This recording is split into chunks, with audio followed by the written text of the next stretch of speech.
한반도의 끝인 두만강과 러시아의 접경지 케드로바야바치 지역. 이것은 지금 전 세계에 30여 마리 남은 아무르 표범의 몇 안 되는 서식지입니다.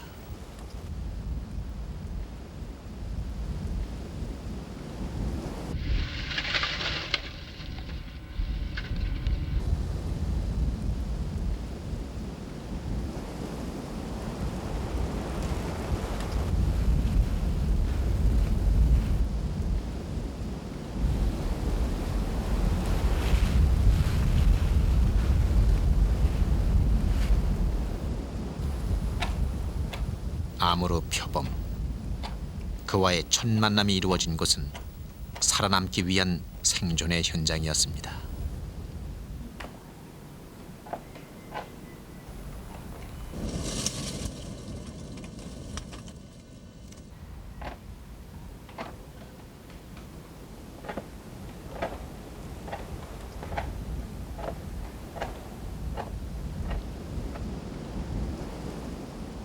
험준한 산악지대.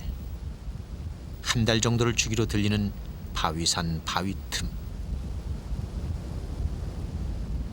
6개월 동안의 준비 끝에 이루어진 만남이었습니다. 무인 센서 카메라의 미세한 소리에도 예민한 반응을 보였습니다.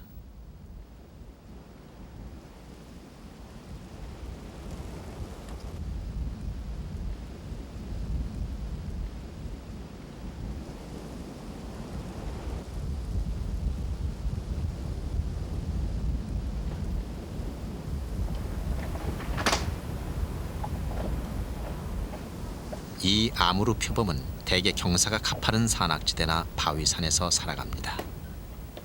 한반도 산악지대가 원류지로 알려진 표범 중에서 가장 크고 아름답다는 표범입니다.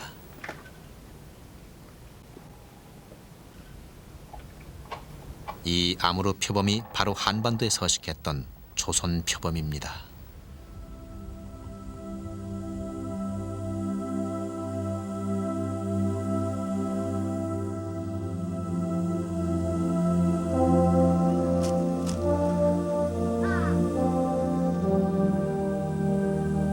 만난 지 10여 분, 살아있음을 확인한 짧은 만남이었습니다.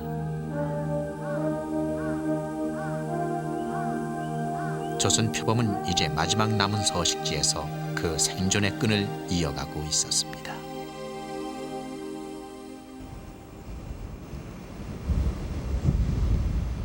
조선 표범이 서식하는 케드로바야바치 지역은 두만강 유역에서 불과 20km 떨어져 있습니다. 한반도의 백두대간과 잇닿아 있는 곳입니다. 이 지역에는 케드로라 부르는 조선 잣나무를 유난히 많이 볼 수 있습니다. 조선 잣나무의 계곡이란 뜻을 가진 케드로바야바치란 지명도 이 조선 잣나무에서 유래했습니다.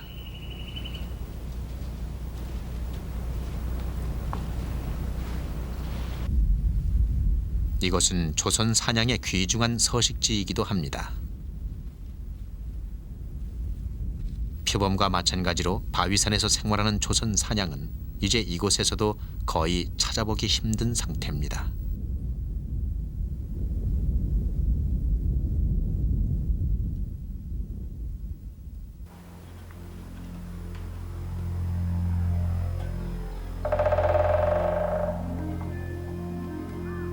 (15m) 나무 위에서의 고립.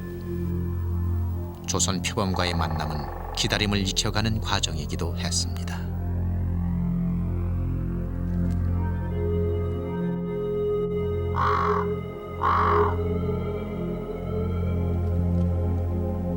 표범이 다니는 길목에 먹잇감을 놓으면 늘 새들이 먼저 찾아들곤 했습니다.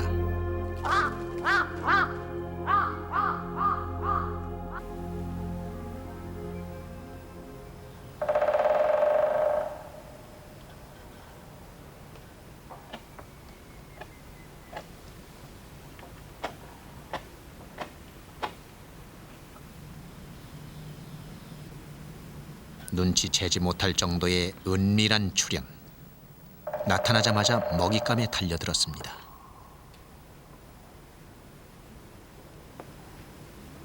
근 한 달 동안의 기다림. 두 번째 만남입니다.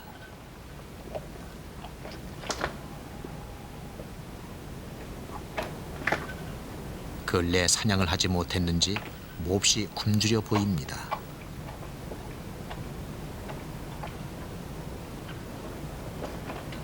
단독 생활을 하는 표범은 혼자 사냥을 나섭니다. 사슴과 사냥, 토끼 같은 초식 동물을 먹이로 삼는데 굶주릴 때면 곤충과 물고기, 심지어 새까지도 잡아먹는다고 알려져 있습니다.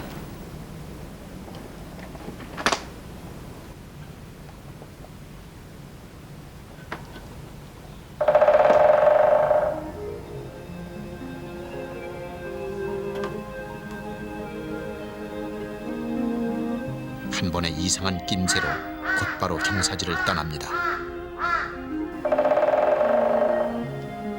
뛰어난 청각과 시각, 발달된 후각을 가진 표범은 가장 예민한 야생 동물 중 하나로 꼽힙니다.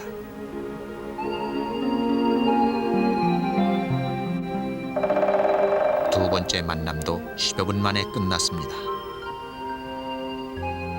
그에게 조선 잣나무, 곧 케드로란 이름을 붙여주었습니다.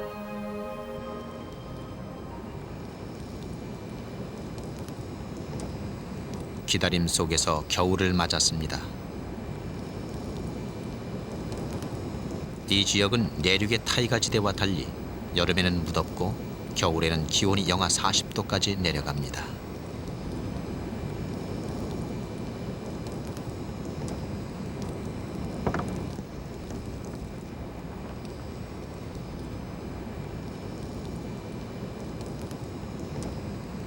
한때 이곳은 아시아의 정글이라 불릴 만큼 다양한 야생동물이 서식했습니다. 하지만 밀렵과 서식지 파괴로 이젠 이곳에서조차 야생동물을 본다는 것은 힘든 일입니다.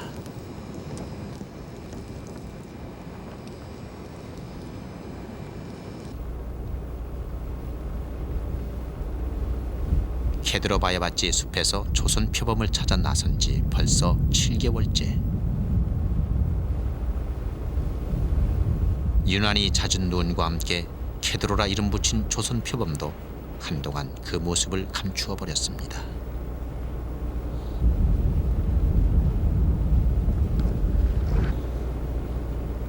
겨울 잠복은 몇 곱절에 힘이 듭니다. 케드로 표범을 처음 만났던 장소에서 벗어나 바위산 중턱에 새 잠복지를 준비했습니다.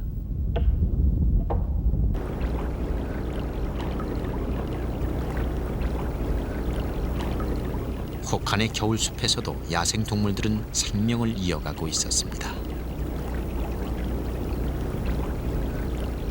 새 잠복지에서 만난 잘. 한반도 북부 산악지대에도 서식하는 잘은 러시아에서는 노르까라 부르기도 합니다.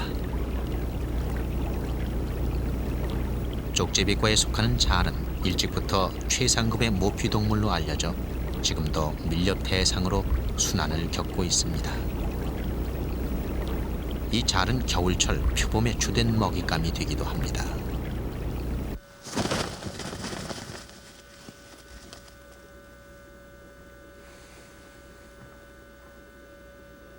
죽은 짐승 근처에서 간혹 볼 수 있는 검독수리.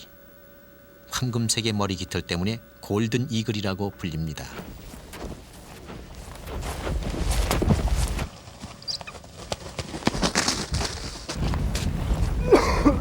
겨울숲에서 표범의 존재를 알려주는 것은 발자국뿐입니다.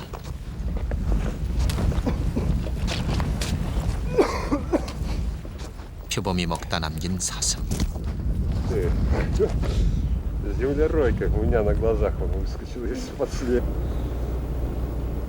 하지만 매번 그 발자국만 보일 뿐 케드로바야바치의 겨울은 표범의 존재를 쉽게 드러내지 않았습니다.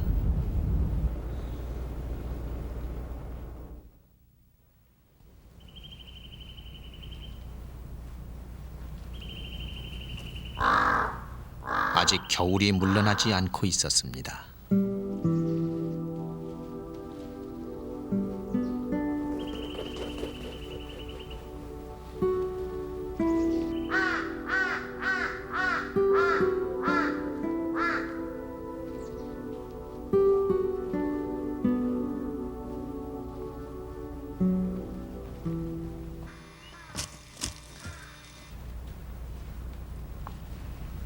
처음 만났던 곳에서 다시 키드로를 만났습니다. 긴 겨울의 기다림, 2개월여 만의 만남이었습니다.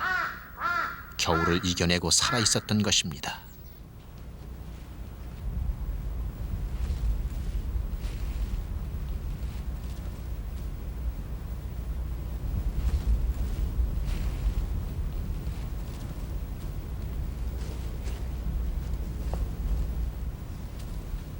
여전히 케이블 카메라 소리에 반응을 보이지만 가을보단 예민해 보이진 않습니다.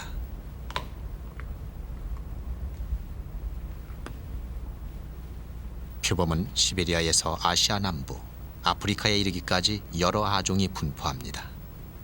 그중 조선 표범은 가장 큰 몸집을 가지고 있습니다. 다른 아종보다 예민한 조선 표범은 그 은밀함과 조심스러움이 시베리아 호랑이를 능가한다고 알려져 있습니다. 흔히 호랑이를 남성에, 표범을 여성에 비유하지만 궁지에 몰리면 표범은 호랑이보다 더 공격적입니다.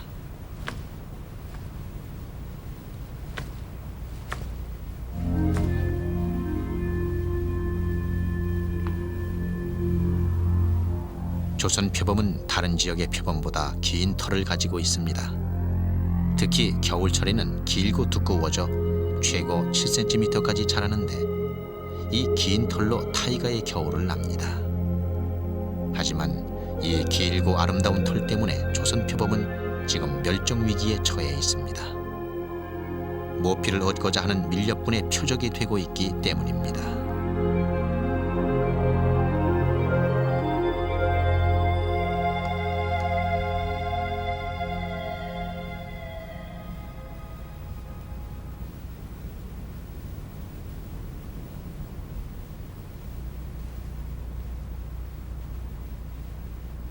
높은 바위산의 앞이 트인 곳에서 주위를 살펴보는 조선 표범의 습성. 주변을 경계하거나 먹잇감을 찾을 때 보이는 조선 표범의 전형적인 자세입니다.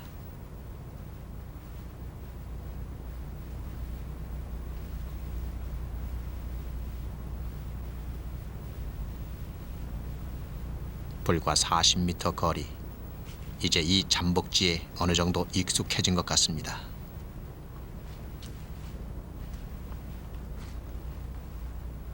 이 조선 표범이 한반도에서 크게 줄어든 것은 일제강점기에 들어서입니다. 1915년부터 1935년 사이에만 무려 600마리가량이 포획됐습니다. 지금 조선 표범은 멸종 직전의 다른 야생동물에 비해 크게 관심을 받지 못하고 있습니다.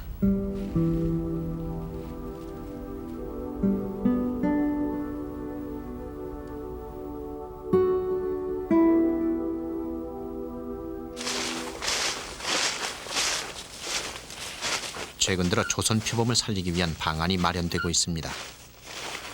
표범의 몸에 전파 발신기를 부착하고 수신 안테나로 표범의 행동 영역과 개체수를 파악하려는 방법도 그중 하나입니다.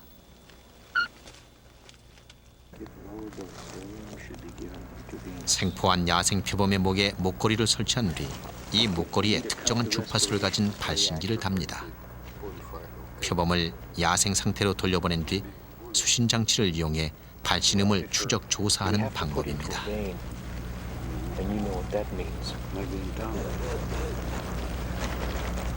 발신기를 부착할 때 위급한 상황이 생기기도 하는데 마취가 잘못돼 표범이 죽을 수도 있습니다. 20. Is it still 20? Okay.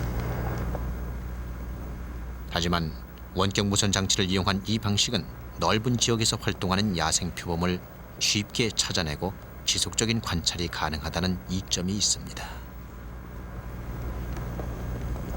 Например, такой случай, когда мы обнаружили, что 3 леопарда с ошейниками, 2 самца и 1 самка находятся на одном месте.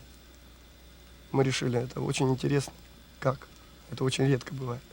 Когда мы пошли, вышли вот так вот из засопки и увидели внизу. 2 самца дерутся за самку. Самка сидит чуть-чуть выше и смотрит. Вот. Джефф еще заорал тогда.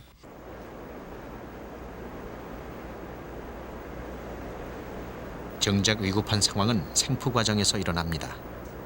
마취하기 전 먼저 덫으로 야생 표범을 잡아야 하는데 이 과정에서 표범이 부상당할 수가 있습니다. Didn't get him wrong.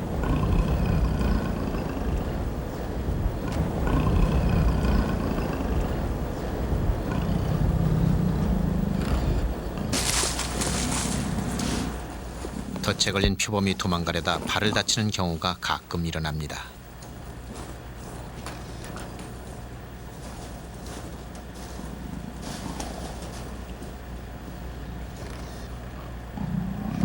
덫에 걸린 뒤 즉시 발견한다면 큰 문제가 없지만 제때 발견하지 못한다면 다리가 부러져 사냥을 못할 수가 있습니다. Вот, и мы начали ее уже спасать. Привезли после этого, укололи, усыпили ее. Она только так делала. Все. Вот. Мы ее усыпили, привезли на кордон, на Сухую речку. Приехал Пекунов Дима, привез врача, доктора. Он делал операцию, то есть зашивал лапу. Вот. После этого она была у нас на кордоне 6 недель. Мы ее кормили окорочками, куриц. Потом этот случай, вот, что ее застрелили в клетке, браконьер.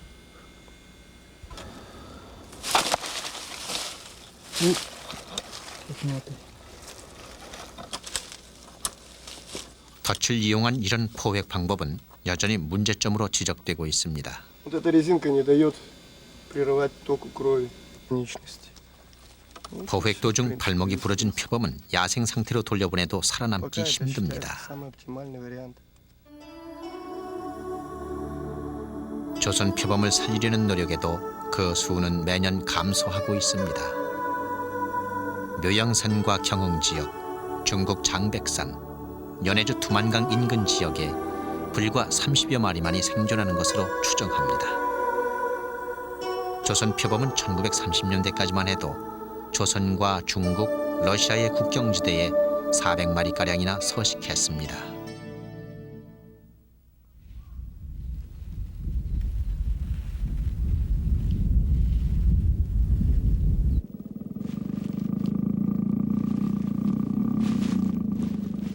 겨울에 끈 무렵 캐드로가 잠복지에 다시 모습을 드러냈습니다.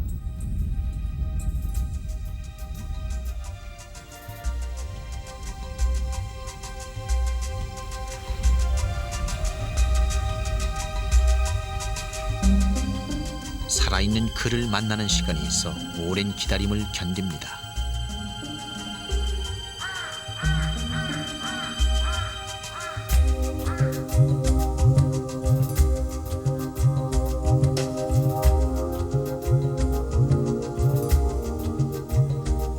긴 기다림과 4번의 만남. 이제 캐드로 표범과의 거리가 어느 정도 좁혀졌나 봅니다.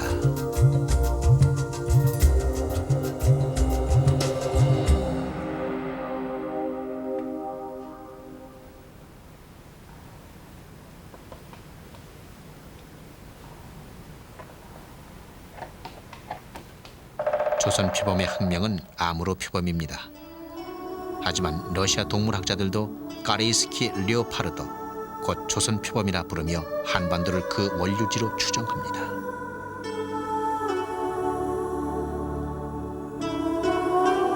조선 표범은 주로 시야가 트인 바위산과 험한 경사지에서 활동하길 좋아합니다.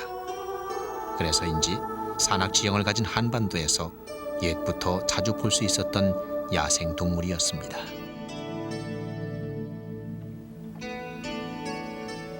예로부터 조선 표범의 털무늬는 크고 선명해 아름답기로 이름 높았습니다. 머리에는 검은 반점이 찍혀 있고 몸통에는 고리 모양의 무늬가 줄지어 있습니다.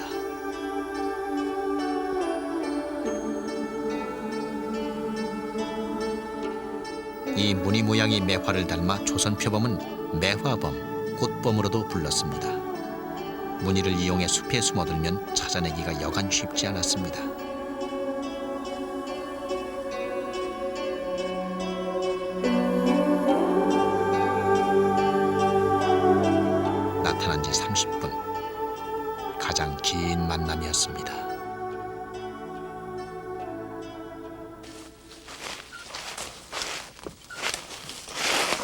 지금까지 캐드로 표범과 4번의 만남뿐 다른 표범이 살고 있다는 흔적을 좀처럼 발견할 수 없었습니다.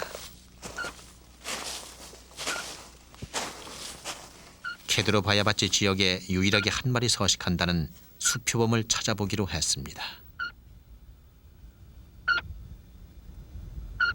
2년 전 미국과 러시아의 아무르 표범 조사팀이 행동 반경을 파악하고 사냥꾼으로부터 보호하기 위해 이 지역 수표범의 몸에 전파 발신기를 부착했습니다. 수신 안테나에 연결된 전자 나침반으로 발신음이 들리는 위치를 확인해 보았습니다. Это ее сопка, ее территория вся. До усад. 두만강 쪽이었습니다. В настоящее время нам известно только обитание 2 самок и 1 самца. То есть 1 самка живет южный, да, это по эту сторону хребта Сухореченского, и сюда не ходит.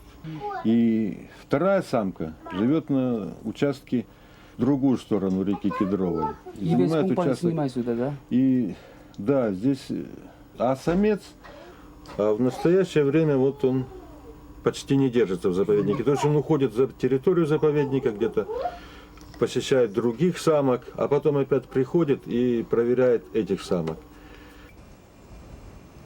요리 심리프 씨에 따르면 표범은 동성끼리 있는 영역을 침범하지 않지만 수컷은 암컷의 영역과 겹치기도 합니다.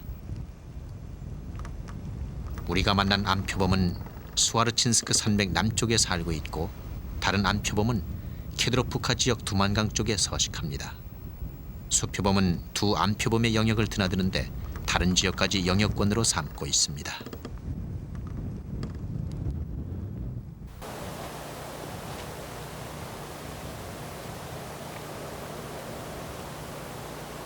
두만강 쪽에 서식하는 표범을 찾아 남쪽으로 이동했습니다.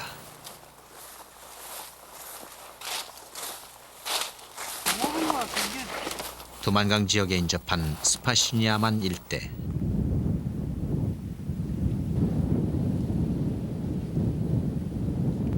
보이진 않지만 바다 오른쪽 산 뒤로 두만강이 있습니다.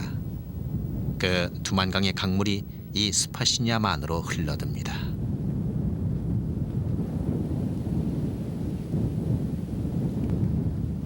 국경지대인 두만강 하류 지역은 침엽수림이 주종을 이루는 두만강 중상류 지역과 달리 초지가 발달해 있습니다. 출입이 자유롭지 못해 야생동물이 비교적 안전하게 서식하던 곳이었습니다.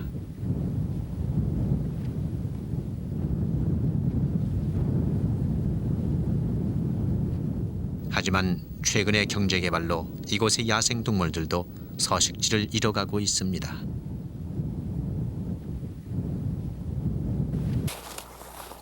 사슴 시체를 발견했습니다. Ну, вот он содрался, видишь. Ребра все скушал, ребер нет. Жевал, только вот осталось все, что осталось. 깨끗하게 발라먹은 흔적. 머리뼈에 그대로 붙어있는 등뼈. 이 지역 밀렵 감시원은 호랑이보다 힘이 약한 표범이 사슴을 잡아먹은 것으로 추정했습니다.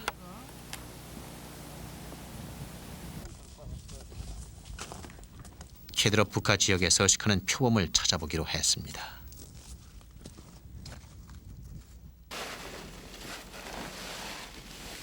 세계적인 표범학자인 까르지시카 씨가 4년 전 표범이 새끼를 낳았다는 바위 굴로 안내해 주었습니다.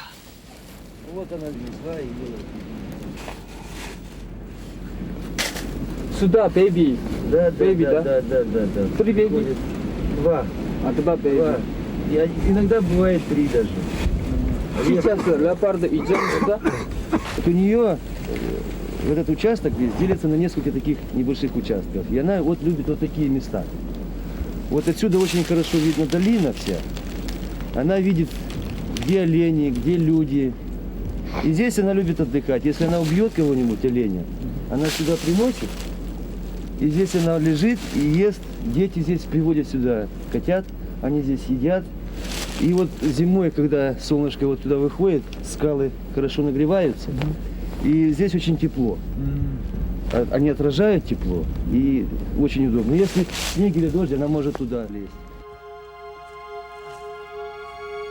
예민한 표범의 습성을 감안해 신중하게 자동 촬영 장비를 설치했습니다.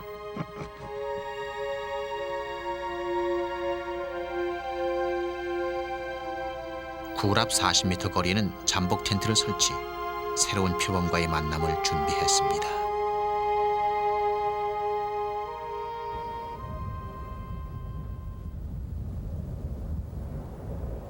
초봄인데도 찬바람과 함께 자주 눈이 내렸지만 이내 녹아버리곤 했습니다.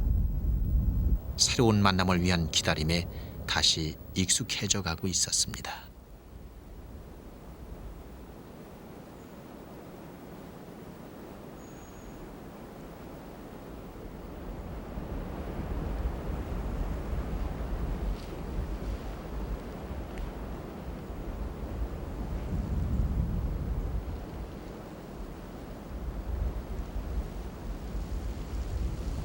모습을 드러냈습니다. 잠복 20일째, 두 번째 조선 표범과의 만남입니다.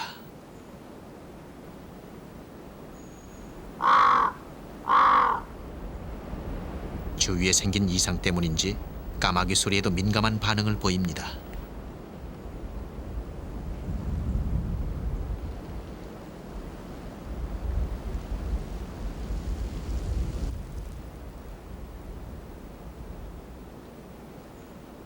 사 년 전 이 굴에서 태어난 새끼인지도 모릅니다.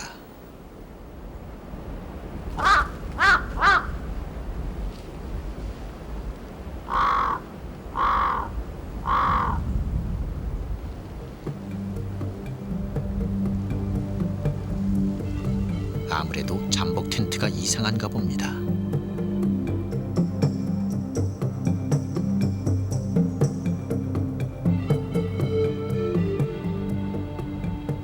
이제 이 조선 표범과의 인연이 시작될 것 같습니다.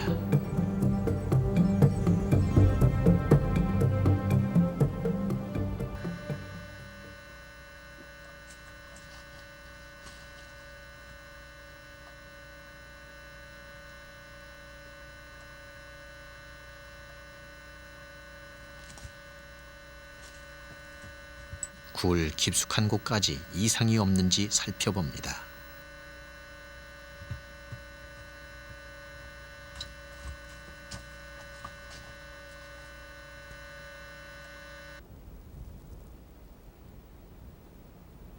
이 지역에 사는 암표범인지 가끔 이곳에 들린다는 수표범인지 정확히 알 수는 없었습니다. 하지만 비교적 몸집이 작고 2년 전 수표범에게 부착한 발신기가 없는 것으로 미루어 암표범으로 보였습니다. 언제 다시 나타날지 알 수는 없었지만 이곳에서 태어난 새끼로 추정하고 젊은 암표범이라 부르기로 했습니다.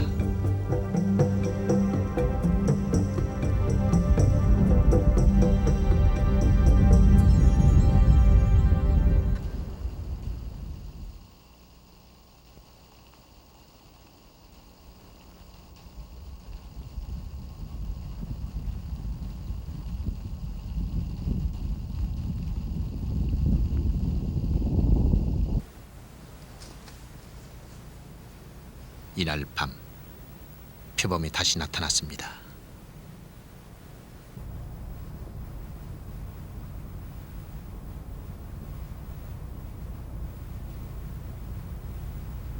낮에 보았던 그 표범입니다.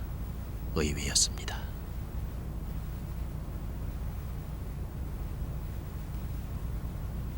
낮에 왔을 때 알아차린 이상한 낌새 때문인지 아니면 먹이 때문인지 다른 곳으로 가지 않고 다시 돌아온 것입니다.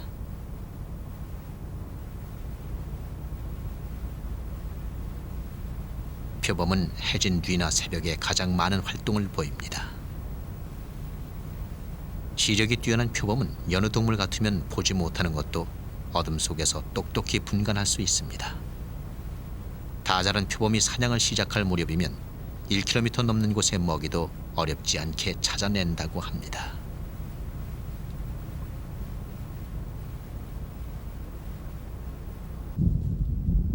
그래서인지 낮보다는 행동이 한층 여유가 있어 보입니다.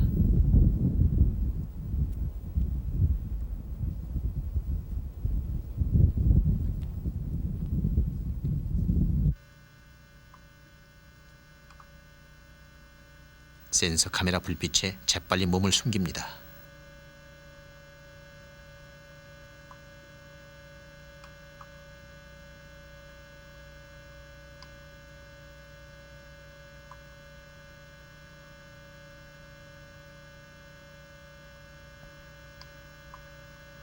굴 속의 불빛이 위험하지 않다는 것을 알아차렸는지 겨우 먹이에 관심을 보입니다.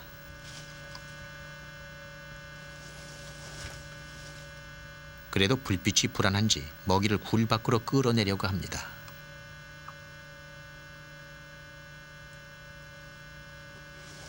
굴 밖이 더 안전하다고 판단한 모양입니다.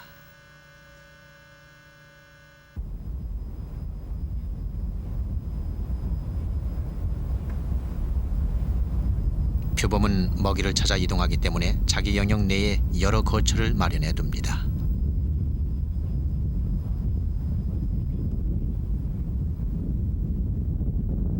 태어난 지 1, 2년 정도면 표범은 자기만의 영역을 가집니다.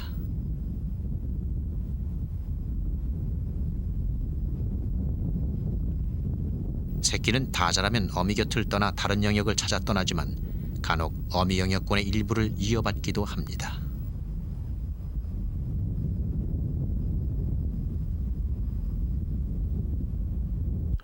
А сюда пришла молодая самка от другой самки, которая размножается постоянно на Сухореченском хребте и сюда не приходит. Она здесь живет где-то с 93-го, с 94-го года. И вот от этой самки, она за это время уже принесла около 4 пометов, от этой самки пришла сюда ее дочь.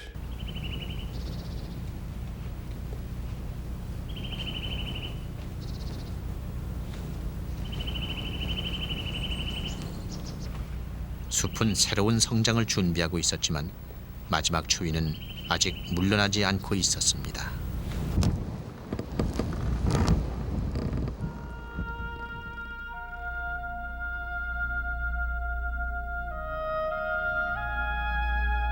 가끔 죽은 사슴 흔적만 보일 뿐 젊은 안표범은 한동안 모습을 보이지 않았습니다.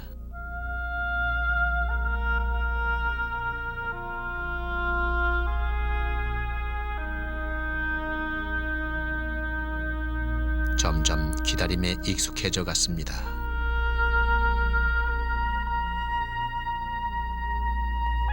확신할 수 없는 기다림보다도 젊은 안표범의 생존을 확인할 수 없다는 사실이 더 큰 고충이었습니다.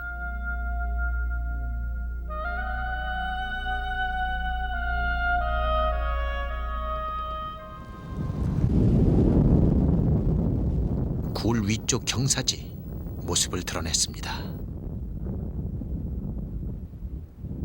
보름만이었습니다.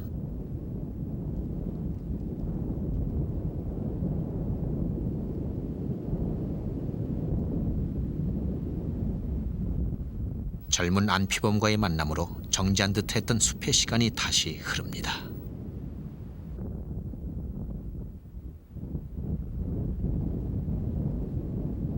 두 번째 만남이지만 이미 낯설지 않습니다.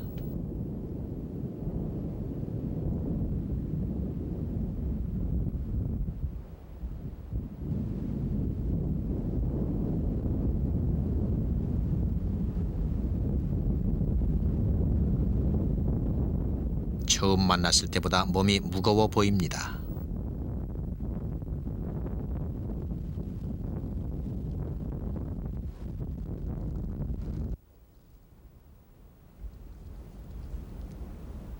그동안 심한 먹이 부족에 시달렸는지 전보다 빨리 먹이에 달려들었습니다.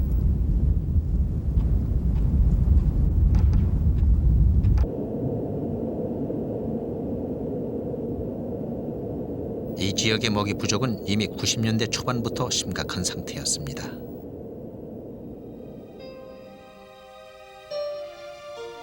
(4년) 전 이 장면을 촬영한 표범 생태 전문가인 유리 심리프 씨에 따르면 이 어미 표범은 우리가 가을에 촬영한 쾌드로의 4년 전 모습입니다.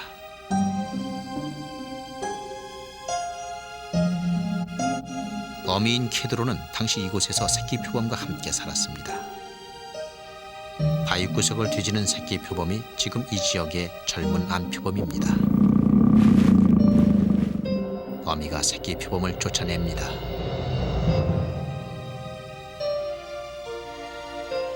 어미에게서 쫓겨난 새끼가 먹이를 찾고 있습니다.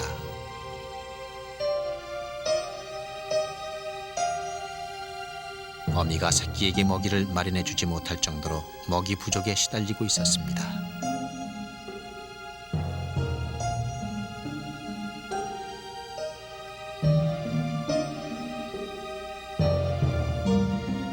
한참 크는 이 시기에 새끼 표범은 혼자서 먹이를 찾아야만 했습니다. 그 뒤 4번의 겨울을 나고 새끼 표범은 이곳의 젊은 암표범으로 성장했습니다.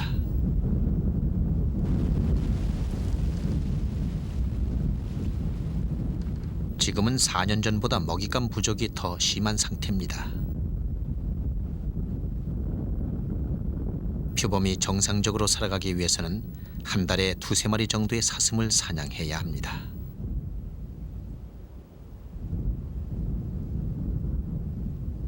최근 몇 년간 이것은 표범의 먹이가 되는 초식동물이 크게 줄어들었습니다. 특히 표범의 주된 먹잇감인 사슴은 90년대 초부터 증가한 밀렵으로 그 수가 격감했습니다. 이제 표범이 사슴을 잡는다는 것은 이 지역에선 매우 힘든 일입니다.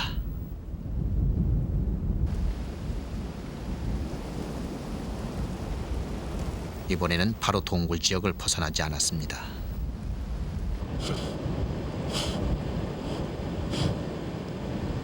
먹이를 먹은 뒤인지 자신이 다니는 길목에서 휴식을 취합니다.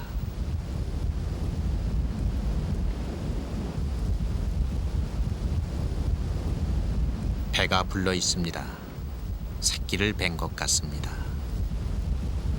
А их, поскольку мало, то у них может возникнуть близкородственное скрещивание. То есть мы это уже в заповеднике наблюдали.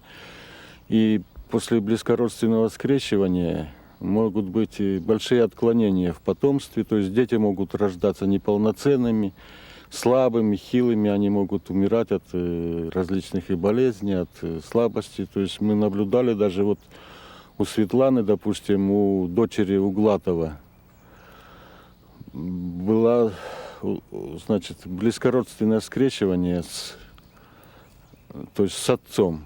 И после этого у нее родилось 2 детенышей. Один детеныш погиб, а второй был очень-очень слабый. Вот последний раз, видимо, он этой весной приходил, и у них с этой новой молодой самкой была, так сказать, свадьба. 이 지역 표범들 사이에서 최근 3대에 걸친 근친 교배가 일어났습니다. 이 지역의 유일한 수표범과 암표범 사이에 캐도르 암표범이 태어났습니다. 몇 년 뒤 이 캐도르 암표범이 자기 아버지인 수표범과 결합해 지금의 젊은 암표범을 낳았습니다. 그리고 이 젊은 암표범이 다시 할아버지 되는 수표범과 결합해 지금 새끼를 뵌 것입니다. 근친교배는 열등 유전자를 가진 새끼가 태어날 확률이 높아 새끼는 대개 연약할 경우가 많습니다. 짧은 시일에 걸친 근친교배일 경우 그 위험성은 더 커집니다. 이런 연약한 새끼는 야생 상태에서 살아남기 어려워 개체수 감소도 그만큼 빨리 진행됩니다.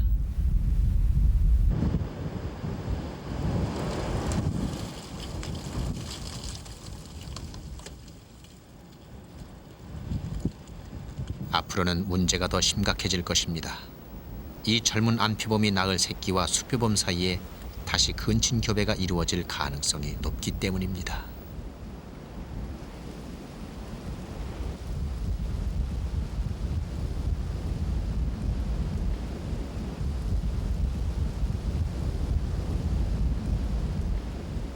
(30분) 정도 휴식을 취한 뒤 다시 굴 쪽으로 내려옵니다.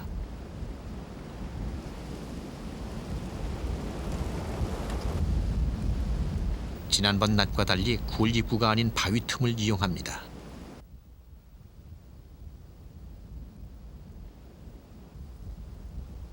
먹잇감엔 크게 관심이 없어 보입니다.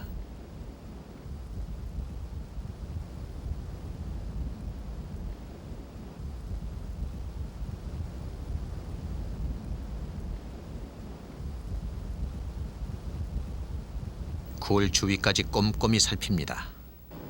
새끼를 뵌 탓인지 더욱 예민해져 있습니다.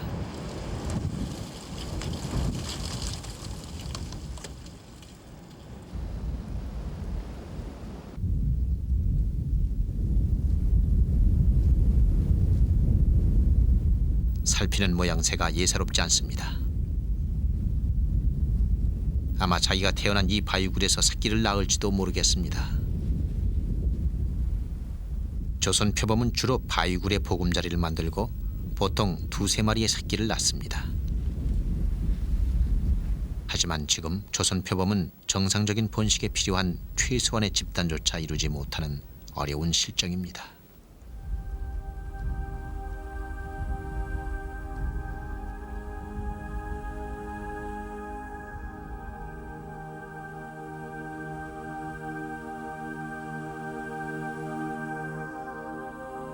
굴과 주위에 이상이 없음을 모두 확인한 듯합니다.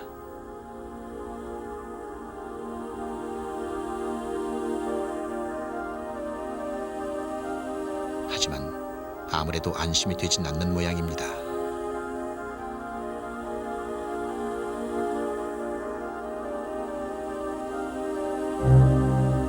표범 생태 전문가인 유리 슌리프 씨는 이 젊은 암표범이 한 달쯤 뒤면 새끼를 낳을 것이라고 예상했습니다.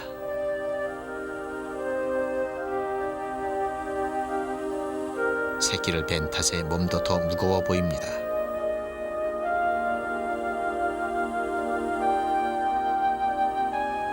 이제 더 많은 먹이가 필요할 것입니다.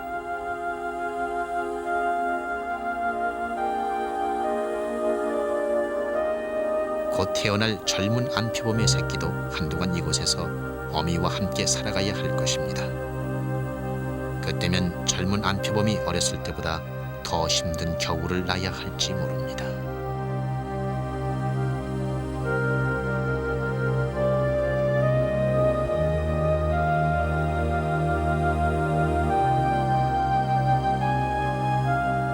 어쩌면 두만강 표범의 새끼는 다음 겨울을 맞이하지 못할지도 모르겠습니다.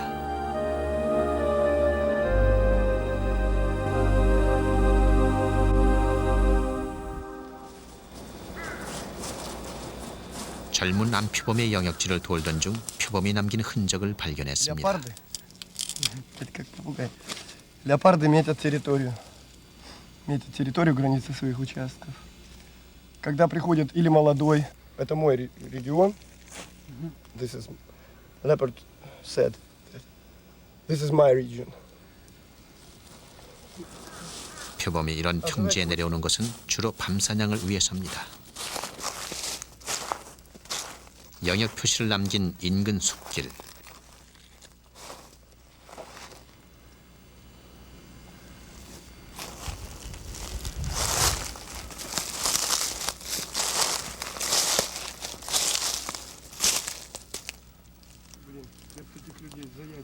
밀렵군이 설치한 총입니다. 표범의 먹이가 되는 초식동물을 노린 것이지만 표범도 사냥 대상이 될 수 있습니다. 90년대 들어 쾌드로바야바치 지역은 표범의 먹이가 되는 초식동물이 크게 줄었습니다. 밀렵과 서식지 파괴가 그 원인입니다.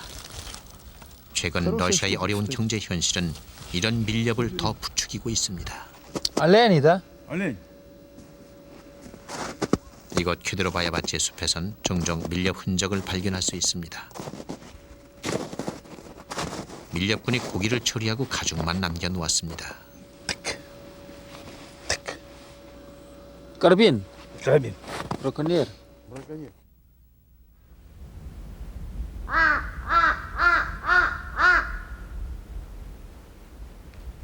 쾌드로바야바치 지역은 새로운 성장의 계절로 접어들었습니다.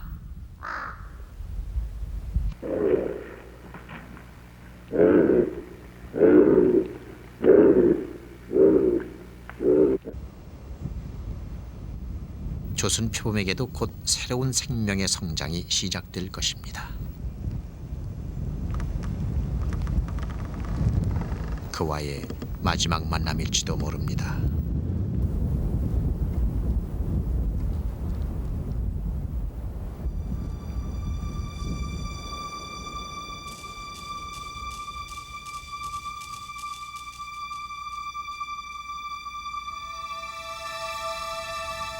그도 우리를 알고 있었습니다. 만난 지 6개월, 침묵 속에서 그와 우리는 이 숲의 현실을, 어쩌면 오지 않을지도 모를 내일을 함께 이야기했습니다.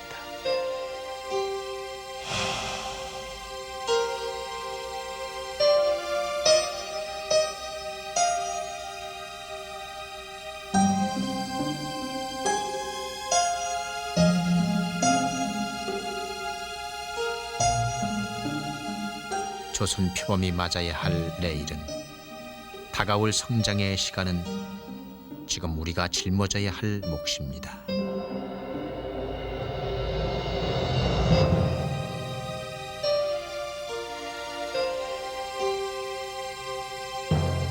우리가 화해의 손을 내밀지 않는다면 머지않은 날 우리의 아이들은 박제된 조선 표범의 매화 무늬만을 기억할 것입니다. 태어날 생명, 살아있는 모든 것, 생명은 지속입니다.